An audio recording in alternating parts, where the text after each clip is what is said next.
Guys, আসসালামু আলাইকুম। আপনারা সবাই কেমন আছেন? আশা করছি সবাই খুব ভালো আছেন। আলহামদুলিল্লাহ, আল্লাহর রহমতে আমিও খুব ভালো আছি। তো চলে এলাম আমি স্পেশালি কুমড়োর রেসিপি নিয়ে। তো কার কার এই রেসিপিটা ভালো লাগে অবশ্যই কিন্তু কমেন্ট করে জানাবেন। তো আমি এখানে নিয়ে নিয়েছি মিষ্টি কুমড়া আর নিয়ে নিয়েছি দুটো পেঁয়াজ। আমি এখানে একটা বড় সাইজের মাছের মুড়ো নিয়েছি। তো আপনারা যে কোনো মাছ নিয়ে নিতে পারেন। তো খুবই সুন্দরভাবে রেডি হয়ে যায় একেবারে অল্প সময়ে, আর দারুণ লাগে এই টেস্টটা। তো আমি আজকে মিষ্টি কুমড়ো দিয়ে মাছের মুড়ো দিয়ে একটা চচ্চড়ির রেসিপি শেয়ার করব। তার জন্য দেখুন একটা মাছের বড় সাইজের মুড়ো নিয়ে নিয়েছি আমি। তো পরিমাণ মতো লবণ, হলুদ আর সামান্য একটু লঙ্কা গুঁড়ো আমি দিয়ে মাছটাকে খুব ভালো মতো আমি মাখিয়ে রেখে দেবো বা ম্যারিনেট করে রেখে দেবো। তো আপনারা যে কোনো মাছের মুড়ো এখানে ব্যবহার করতে পারেন। তো আমার কাছে এই মুহূর্তে একটা বড় সাইজের মুড়ো ছিল, এই মুড়োটাই আমি দিয়ে দিয়েছি এখানে। তো আপনারা যে কোনো মাছ দিয়ে এটা বানাতে পারেন, আর খেতে কিন্তু অত্যন্ত মজার হয়, দারুণ লাগে এই রেসিপিটা। তো আমি এখানে মাছটাকে ভাজার জন্য একটা বড় সাইজের ফ্রাই প্যান বসিয়ে দিয়েছি, ভালো মতো গরম করে নিচ্ছি, দিয়ে তারপরে পরিমাণ মতো তেল আমি অ্যাড করে দিচ্ছি।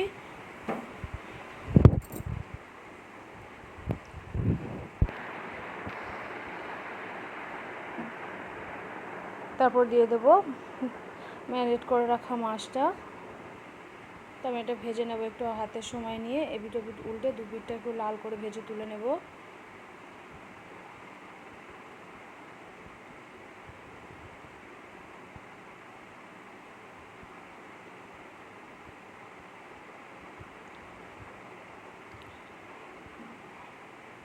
তো এক সাইডটা আমার ভাজা হয়ে গেছে, তো আর এক সাইডটা আমি ভালো করে ভেজে উল্টে পাল্টে নিচ্ছি।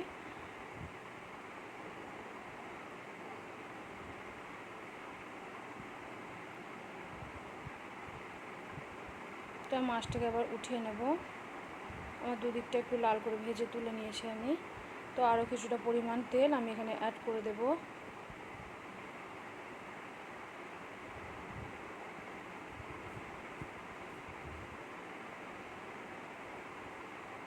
তো তেলটা একটু ভালোভাবে গরম করে নিচ্ছি আমি।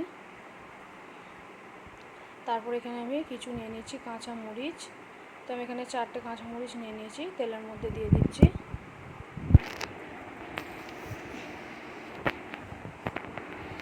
তারপরে দিয়ে দেবো এখানে পেঁয়াজ কুচি, কেটে রাখা পেঁয়াজ কুচিগুলো আমি দিয়ে দিচ্ছি। এবার আমি কোনো রকম আলু কিন্তু এখানে ব্যবহার করিনি।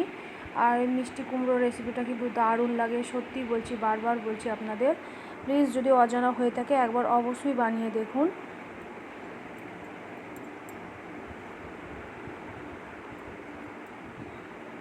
পেঁয়াজটা আমি একটু লাল করে ভেজে নেবো এবার।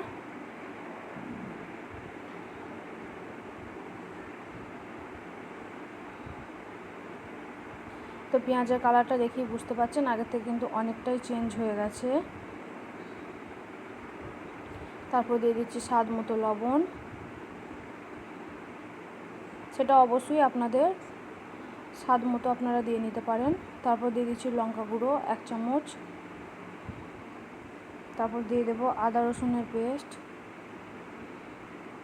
একটু ভালোভাবে নাড়াচাড়া করে দিচ্ছি। তারপরে দিয়ে দেবো এখানে আদা রসুনের পেস্ট, ভালোভাবে একটু আমি নাড়াচাড়া করে নিচ্ছি।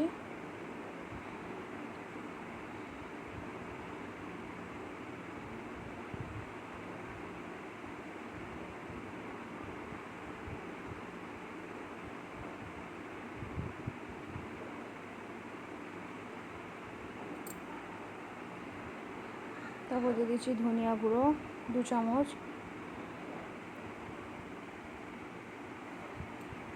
আমি জিরে গুঁড়োটাও দিয়ে দেবো 1.5 চামচের মতো। তারপর দিয়ে দিচ্ছি হলুদ গুঁড়ো 1 চামচ।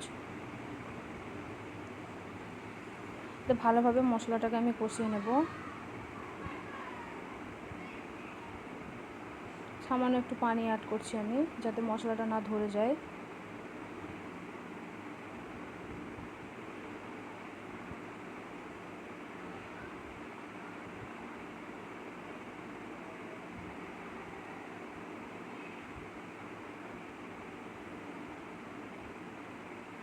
তারপর দিয়ে দিচ্ছি কেটে রাখা মিষ্টি কুমড়া এখানে তো কুমড়ার সাইজগুলো দেখেই বুঝতে পারছেন আমি খুব বেশি ছোট কিন্তু করিনি, যেহেতু আমি এটা চচ্চড়ির রেসিপি বানাবো তাই খুব বেশি ছোট করলে কিন্তু কুমড়োগুলো ভেঙে যেতে পারে বা গলে যেতে পারে, তাই আমি একটু বড় সাইজ করে কেটে নিয়েছি। এবার 2 থেকে 3 মিনিট আমি খুব ভালো মতো কষিয়ে নেব, একটু ভাজা ভাজা মতো করে নেব আমি। তারপরে আমি এখানে পানি অ্যাড করছি পরিমাণ মতো।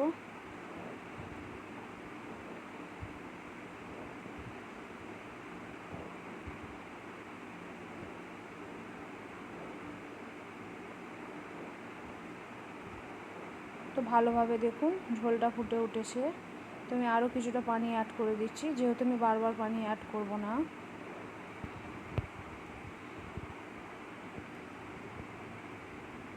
এবার ঢাকনা বন্ধ করে রেখে দেব 2 মিনিট মতো। তো একবার আমি উঠিয়ে দেখে নিচ্ছি, 1 মিনিটের পর আমি আবার একবার ফিরে এসেছি। তো আমি দেখে নিচ্ছি যে কুমড়োগুলো সেদ্ধ হয়ে গেছে কি না। তো আমি দেখলাম যে না, কুমড়োগুলো এখনও খুব ভালোভাবে সেদ্ধ হয়নি। তো আমি আবারও ঢাকনা বন্ধ করে দেব। তার আগে মাছের মুড়োটা আমি দিয়ে দিচ্ছি এখানে, যেহেতু চচ্চড়ির রেসিপি তো মাছটার সঙ্গে ভালোভাবে না ফুটলে খেতেও ভালো লাগবে না, তাই আমি মাছের মুড়োটাকে দিয়ে আরও ঢাকনা বন্ধ করে রেখে দেবো 1.5 মিনিটের জন্য।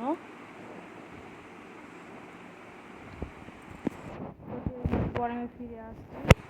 তো দেখুন ঝোলটা আগের থেকে অনেকটাই কিন্তু শুকিয়ে গেছে, আর মাছটাও কিন্তু খুব ভালো মতো ঝোলের সঙ্গে মিশে হয়েছে, আর খেতেও খুবই ভালো লাগবে, টেস্টটা দারুণ আসবে। তো কালারটা দেখি বুঝতে পারছেন কতটা ইয়াম্মি হতে চলেছে। গরম গরম ভাতের সাথে যদি এই মিষ্টি কুমড়ার এই রেসিপিটা হয় আর কিছুই লাগবে না, দারুণ লাগে খেতে, সত্যি বলছি দারুণ লাগে, আমার তো খুবই সুন্দর লেগেছে, তাই আমি আপনাদের সাথে শেয়ার করলাম সহজে মিষ্টি কুমড়ার রেসিপিটা।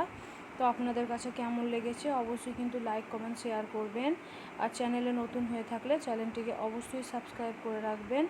আর আপনাদের কাছে একটাই অনুরোধ, তো সবাই প্লিজ একটু সময় দেবেন, যারা যারা নতুন বন্ধু হয়েছেন তারা অবশ্যই একটু সময় দেবেন, আমি তাদের সবাইকে ব্যাক দিয়ে দেবো।